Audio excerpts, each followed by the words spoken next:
Abuso, ito po yung Office of the Mayor at dito po kinasal sina Bea Alonso at Vincent po noong Monday.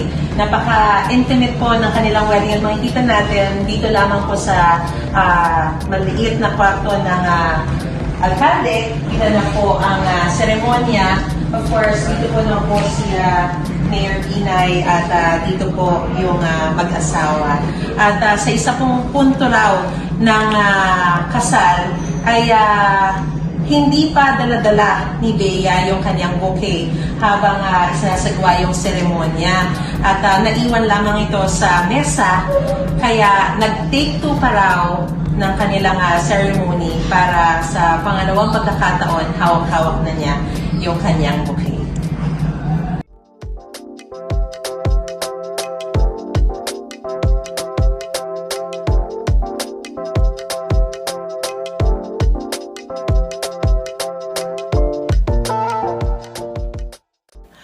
I wish you well, Bea.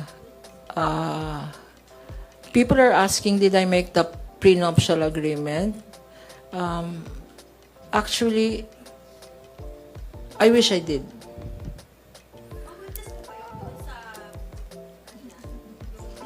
Where did you get that? No, I was not. But kwentuhan mo nga ako nun. Sino ba yun? Alright?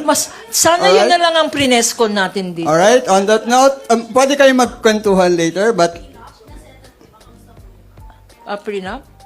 I really have no personal knowledge, but, well, putting on my lawyer's hat, I advise all of you girls here, don't get married.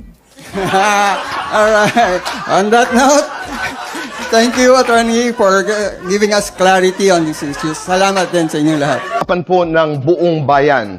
Medyo nagkaroon ng short break ang impeachment trial dahil sa balitang pumutok kahapon. And I'm talking about the wedding of Bea and Vincent Ko. Ito ang nangyari. May kwento lang akong maikli. Kahapon, the past few weeks, Vincent Ko and I have been talking to each other because of a proposed project that I have for him. Ito po ay isang may kinalaman sa pelikula. So, we've been talking about it, pero not once did we talk about his wedding. Wala ho tayong kamuang-muang, kaalam-alam, at hindi nating pakikialaman yon. So, we were just talking. Kahapon, dahil lumabas na po yung balita na sila'y ikinasal, nasa telepono kami ni Vincent. I spoke to him, nagkausap kami ni Vincent Ko, and very matter-of-factly, tinanong ko siya, Vincent, ikaw ba'y ikinasal na kayo ni Bea? Sabi niya, very, very matter-of-factly din, opo, tito, kinasal na sila. And I was very happy for him. Sabi ko, Vince, I'm so happy for you. I wish you both the best. At sana'y i-bless kayo ni God, and God bless you. And then I asked him, sabi ko, are you traveling together? I mean, after the wedding, are you going to leave, travel out of the country? Sabi niya, hindi tito, daming trabaho. As a matter of fact, kasalukuyan po, Naitay Kapuso, nasa taping po ngayon, as we talk, si Bea para sa kanyang upcoming teleserye sa GMA na Whispers from Heaven. And just a few hours ago, ngayong hapon, nag-post si Bea ng kanilang wedding photos ni Vincent sa Instagram with a one-word caption, home. Napakaganda po, home. And nakikita niyo po ngayon sa inyong screens ang mga photos. Can I see the photos? Ayan. Wala dito, nandun. Beautiful photos. I mean, nakaka-antig. I'm just so happy for both of them. Naganap po ang kanilang kasal sa isang simpleng civil ceremony sa Makati City Hall gabi noong Lunes, July 13.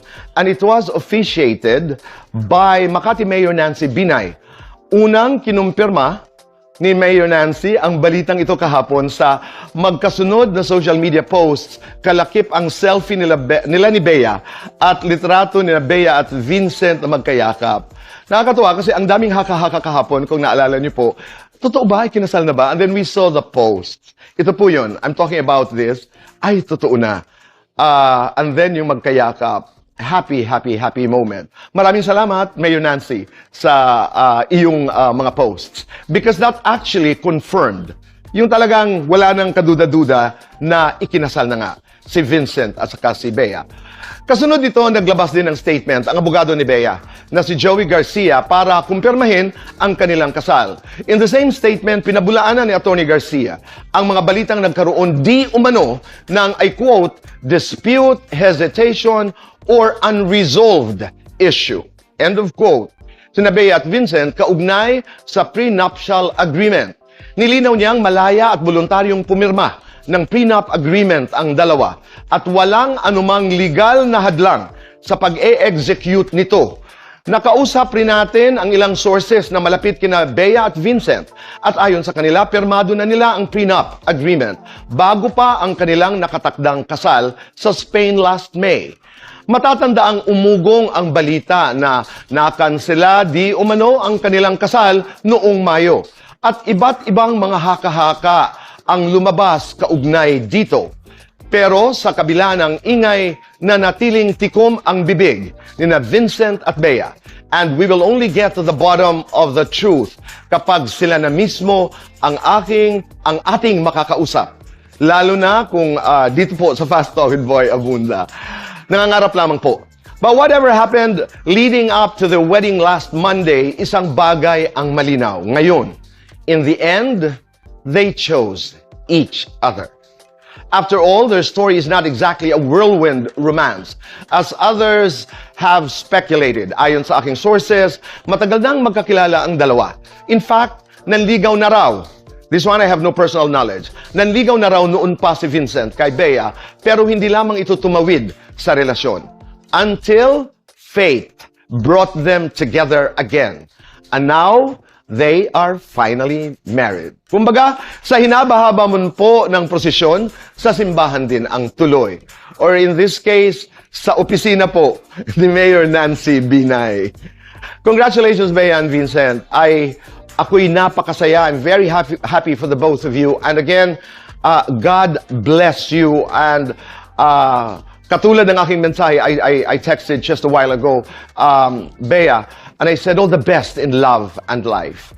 So, Vincent, congratulations. Sana makadalaw kayo dito sa amin.